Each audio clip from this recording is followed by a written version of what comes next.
I have sympathy for Graham, someone that I really admire and know him personally for many, many years now. We face each other so many times. Huge respect for Graham and his coaching staff. A little word for Graham, because I think he's an exceptional manager, and then as a man, and just talking to a lot of players and people that have had the joy to work with him, the way they describe him and the time that they have together. Yeah, sad to see him go. In recent weeks, we've seen protests at games. How much did you speak to the club about the current situation with the fans, and how do you hope to address that yourself? I think the way we are trying to address, bringing the fans closer to us. All the issues that you mentioned is too soon for me to go, and it's something that is not up to me.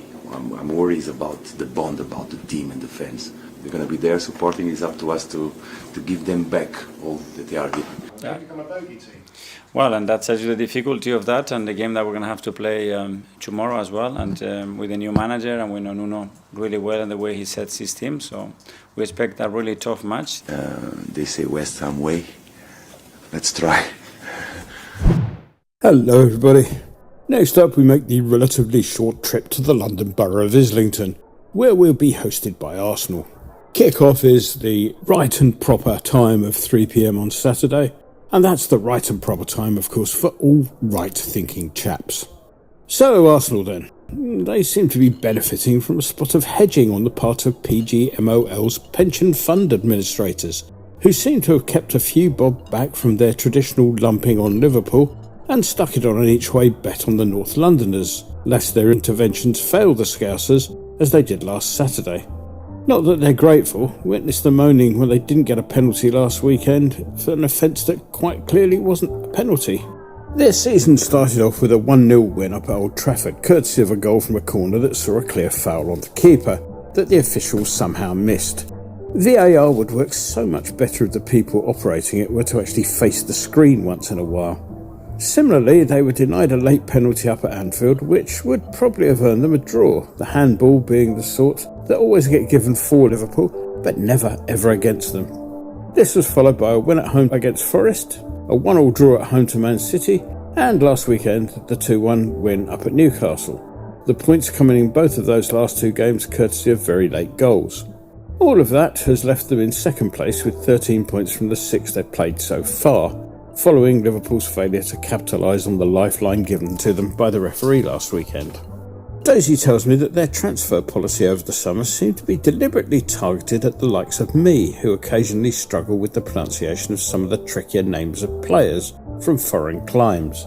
I mean, why else would they sign Kepa Arrizabalaga for a release clause fee of £5 million? Kepa, the keeper, probably saw less of Stamford Bridge than I did last season, having spent his season down on the more pleasant shores of Bournemouth. He joins an increasing number of more mature keepers who spend a few seasons in the racing car seats, picking up a decent salary for what is hopefully very little work.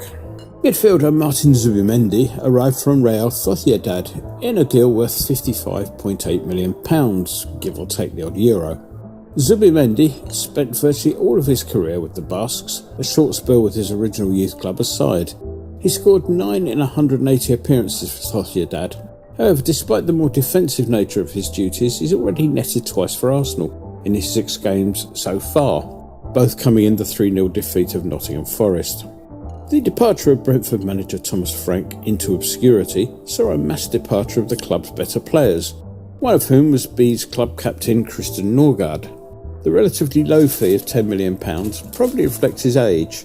At 31, you don't expect to see £50 million fees. However, there is a further £5 million potentially payable, depending on appearances. He's yet to make his league debut for Arsenal, but his 2 first 11 appearances have come in the League Cup and in the so-called Champions League. Although Barnet-born, winger Noni Madueke spent much of his early professional career abroad, having overcome the twin handicaps of spending time in the youth systems of both Palace and Tottenham, to make his way over to PSV Eindhoven. After 4 seasons in the first team in the Netherlands, Chelsea splashed out some of the non-existent money they earned by selling stuff to themselves to bring the player back to Blighty. Madueke's main headlines last season came from an Instagram post in which he described Wolverhampton as not very nice, although he put it slightly differently to that. He later retracted his statement, commenting that, "I'm sure it's very nice." No mate, you were right first time.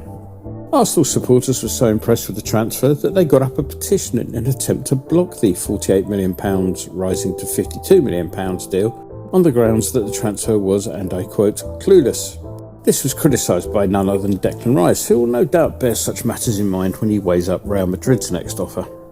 Central defender Christian Mosquera has probably played more games than had initially been anticipated at this stage of the season, following his £13 million move from Valencia. The early season injury to Saliba promoting him to the ranks. He's yet to make his full international debut for Spain, though he does have under-21 caps. All last season, you couldn't open a paper without reading how Arsenal's lack of a striker was going to cost them the league, to the extent that you got the impression that sports editors actually believed anyone cared. Someone at the Hemorrhoid must have read this, and they went out and picked up Victor Gyökeres. The deal to bring the former Brighton, Coventry and Swansea striker over from Sporting Lisbon hit a few hitches that saw the player get the hump and refuse to train. Eventually, the money men shook hands on a deal for £55 million, rising to potential £63 million with add-ons. They do like an add-on, don't they? He's netted 3 times in 6 league appearances this season, but that includes a brace in the 5-0 win over Leeds. The final permanent deal saw Eberici Eze move across the river from Palace for £60 million, rising to £67 million. It was a close run thing for Eze, who appeared to be on the verge of having to sign for Tottenham before Arsenal saved him. Apparently Eze is something of a chess buff and won a prize of some $20,000 for winning some tournament a while back. And with that, we'll move on to the wild and wacky world of association football. And the karma comedy that is Sheffield United just keeps on getting better and better. Chris Wilder, who's now managing the club for about the 400th time, got a bit cheesed off on the way things were going for his League One bound bunch of chancers, so he walloped the ball into the crowd, hitting a supporter in the face in the process. A red card ensued, and if I were the supporter, I'd consider suing the two-bob club for a suitable sum. About £25 million would be a nice place to start. Talking about big money, it seems the end is in sight for the dreaded Profit and Sustainability Rules, or PSR, which appear to represent the worst of all worlds, unless your club got bought out by some country or another before the rules were introduced. Premier League has been trialling several new systems in the background. A final decision as to which system Manchester City will be ignoring for the next few years will be arrived at a meeting in November. And so to us. Well, it was an improvement, of course, particularly in the second half. During the first half, there were some attacking moments that looked okay, but we were still looking very shaky, particularly at set pieces, and our failure to deal with yet another corner saw us go behind. The second half saw us taking the game to them much more, something that made us look a lot better overall. Somerville and Diouf in particular shone.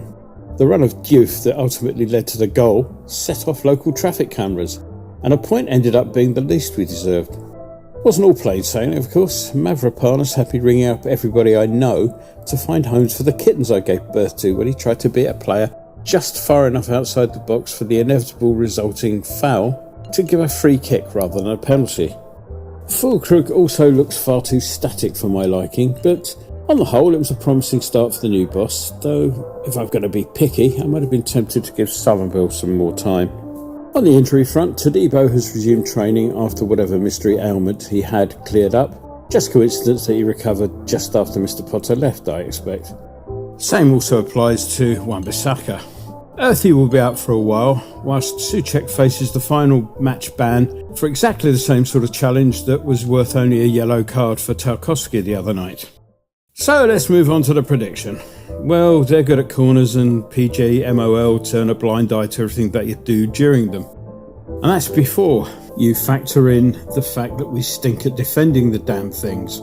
So, promising start or not, it's hard to see us getting anything out of this one, even though we're on a hat-trick over there. So the £2.50 that I was going to spend on whichever match PGMOL have put their bets on this weekend will instead go on a home win, I'm afraid. Make it 3-1 to them, please, Mr. Winston. Enjoy the game.